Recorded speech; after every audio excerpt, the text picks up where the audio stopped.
Well, hey guys, Jennifer Aniston is coming out with a beauty brand. It launches tomorrow. And over on Instagram, she created an Instagram page for the brand. It's called LolaVie. They've got 3 posts and over 10,000 followers already. In today's video, I'm gonna be giving my opinion on this brand, yes, without knowing anything about the products. Why? Because when it comes to celebrity skincare, it's never about the products, it's about the practice. So I'm gonna give you my thoughts, opinions, and is she likely to be successful with this brand? Over the past few years, a lot of celebrities have had great success launching skincare brands.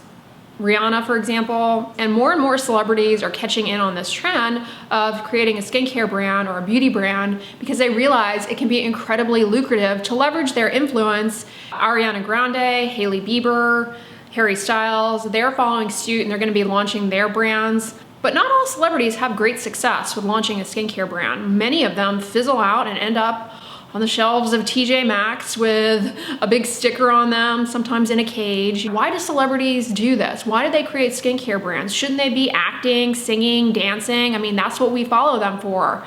Well, when you have that much influence, creating a skincare brand is a way to grow your net worth, and that's an important business strategy. That's why they do this. Similar to how people invest in real estate, when you're a celebrity or you have a large following, investing in starting up a skincare brand is a way to grow your net worth. And if you follow the trajectory of successful celebrity skincare brands, the end goal is always to sell out to a major corporation for, X bazillions of dollars. It's never to insert yourself into the skincare space, the beauty space, for the long haul. That's important for people to recognize whenever a celebrity launches a brand. The brand is being launched to leverage their celebrity influence to increase their net worth in a unique and different way. This is an important business strategy for celebrities in particular because you're not always going to have success as an actor, singer, dancer, or whatever for the long term. I mean, being an actor in Hollywood, there often is an end date in sight, and unfortunately, when it comes to women, a lot of times that correlates with age. So you need to create other ways to grow your net worth beyond just relying on your skills as an actor or dancer, singer, whatever your celebrity skill is. You can't rely on that forever. Not everybody has good success with this way of investing and growing their net worth by starting a skincare brand. In my opinion, the people who have the best success are those who have a following in their late teens, early 20s. That age demographic is more impressionable. They're more likely to buy things because they're buying into the hip, cool girl status of a product that they associate with the celebrity. But when your audience gets more mature, as you get more mature, that's less likely to work. You could say she's too old. Too old, I mean too wise. And I don't know about her, maybe she's not the wisest person, although she seems pretty smart and savvy, but her audience is wise. With age comes wisdom, and women in particular are probably her largest demographic of followers, fans. Women in their 40s who in the past watched her on Friends, were fans of her movies, and have continued to love and adore her. I'm a huge fan of her. We're less likely to buy into skincare products because they have a celebrity endorsement. Women in this age, they're looking for results. They're not looking for a celebrity endorsement. And so the products have to stand on their own. And unfortunately, a lot of times when it comes to celebrity skincare brands, they're just kind of, copycats of a bazillion other things on the market. And it's not like they're putting in R&D behind the ingredient selection. They usually have very basic formulations, oftentimes with fragrance. It's more about the packaging and the branding. Her audience is too wise. They're not of an age group that's gonna fall for this. If you have an audience that is, young, late teens, early 20s, that is the time to swoop in on this kind of skincare investment.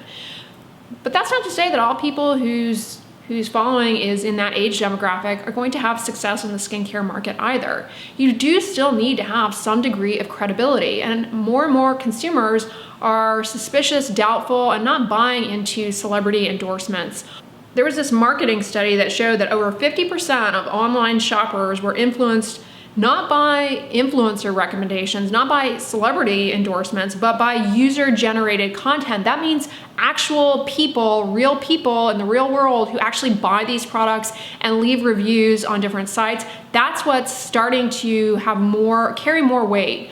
So I think in the future, for brands as a whole, they should not invest their marketing so heavily on celebrity endorsements or even influencer endorsements. Although influencer marketing still has a strong place, people do buy products a lot based on influencer recommendations. But I think if you are a brand or starting a brand, in my opinion, you also should focus some of your efforts on your customer base and incentivizing them to leave reviews, because that is really where people are being even more influenced to buy things, is based on actual people. People want real reviews. And I don't know about you guys, but when I'm looking at reviews, if they're 100% glowing, I'm even more suspicious. I would actually rather see a product review page where there are some solid 1-star reviews, where the customer is just railing on the product, saying why they hated it, why it didn't work. I am more likely to buy that product if it's something that I'm looking for, because I know that the brand is not filtering out and cherry picking what reviews they actually allow to stay up on their brand page. Anyways, in my opinion, celebrity endorsements, they're going by the wayside and people are just not buying them. So if for celebrities to invest in this trajectory of starting a brand to increase your net worth, I definitely think that that's something that, whoever is counseling celebrities on, I'm sure they are, but I think they need to caution them that they should partner with someone to lend more credibility to their product. Yeah, 60% of respondents in the survey said that celebrity endorsements are not real. I'm surprised it's not higher. I mean, do people actually believe celebrity endorsements?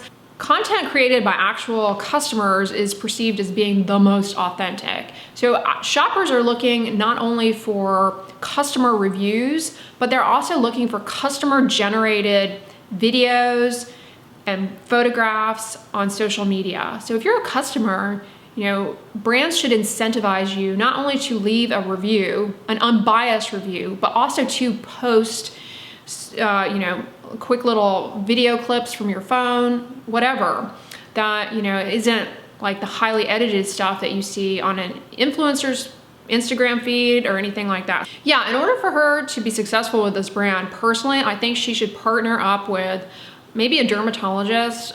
I'm not looking to partner, but maybe a dermatologist to lend more credibility to the brand, because customers are looking for that. For example, J.Lo, when she launched her brand, the criticism that she got is like, well, you're a celebrity, you make a lot of money, it's clear you've had Botox and whatnot, and that you're not really, people were questioning, yeah, right. People were not buying into her endorsement of her own products.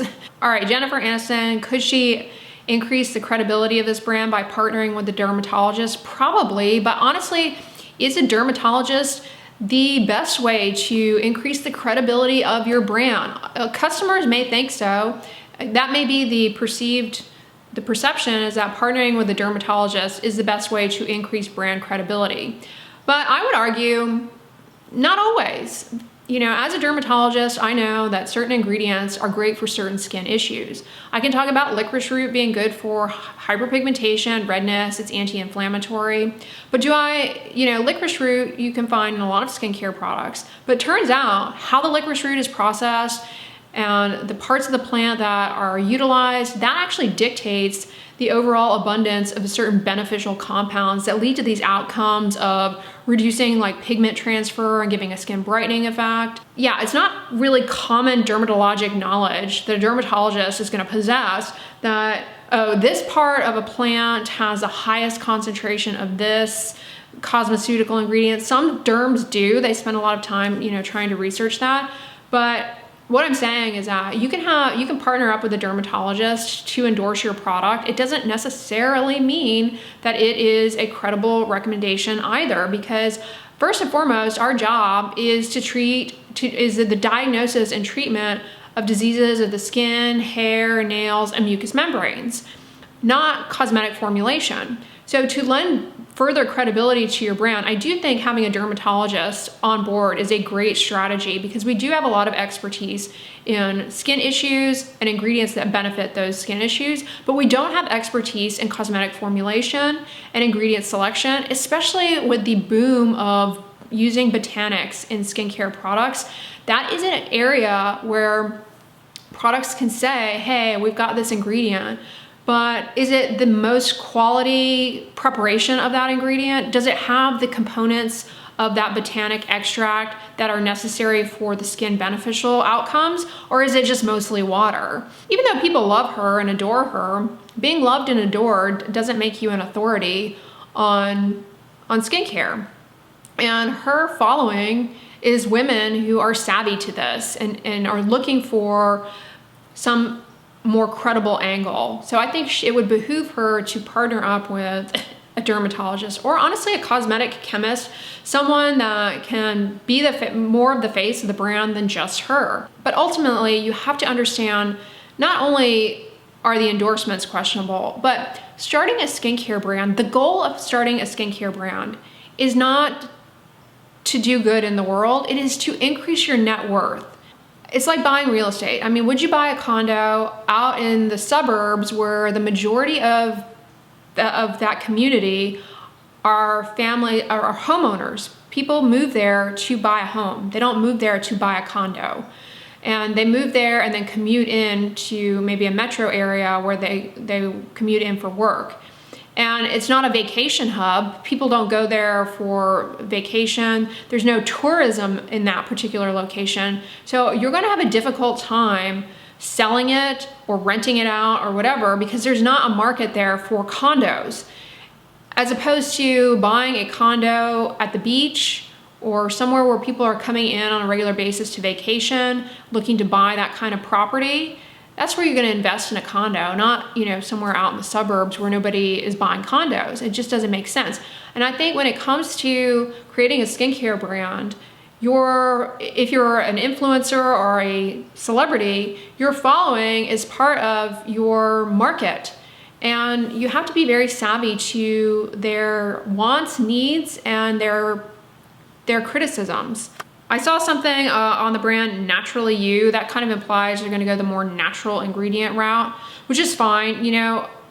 Natural ingredients, some of them do portend benefit for the skin. Licorice root, I already mentioned, emblica. There are a lot of natural ingredients that can have benefit for redness, irritation, be anti-inflammatory. But the devil is in the details when it comes to formulating those products and sourcing the ingredients.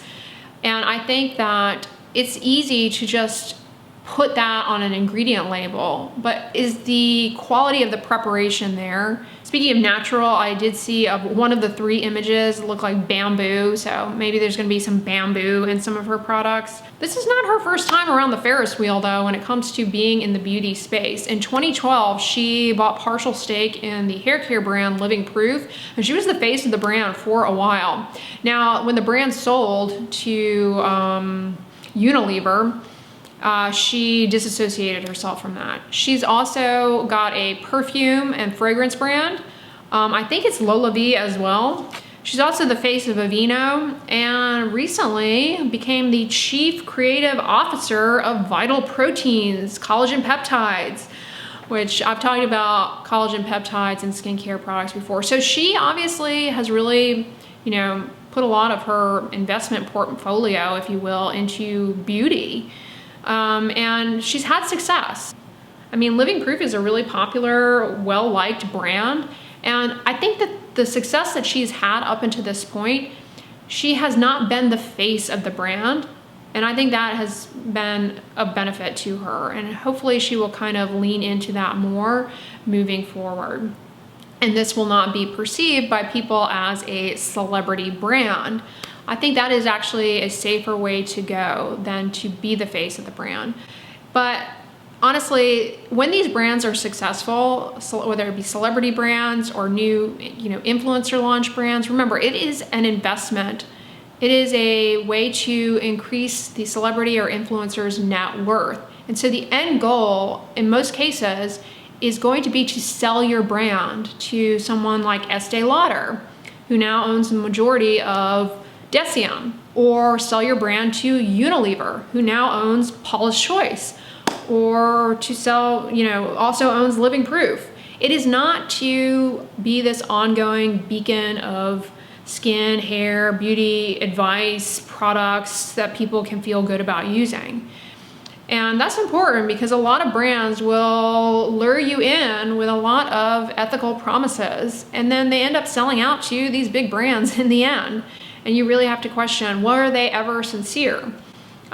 Speaking of Paula's Choice, you know, now that Paula's Choice is owned by Unilever, is it technically considered cruelty-free? I don't know. Comment below on your thoughts on that. Anyways, I'm a fan of Jennifer Aniston. I've always liked her. There's something sort of relatable about her, even though she is a celebrity. She's the kind of celebrity where, like, if you squint your eyes, you can kind of make out the shape of somebody you know in real life and would hang out with. That's how I feel about her. I've always felt that way about Julia Roberts.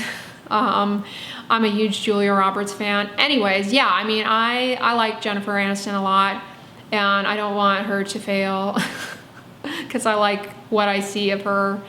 AKA her PR team has done a good job convincing me that she is a good person. Anyways, guys, comment below. Are you a fan of Jennifer Aniston? I feel like at one time she was a bit of a polarizing celebrity. A lot of people just like to rag on her. Let me know though in the comments, and I hope you guys enjoyed this video. On the end slate will be my last celebrity response video, last time celebrities were musing on skincare. So if you want to check that out, definitely do so. But if you like this video, give it a thumbs up, share it with your friends, and as always, don't forget, sunscreen and subscribe. I'll talk to you guys tomorrow. Bye.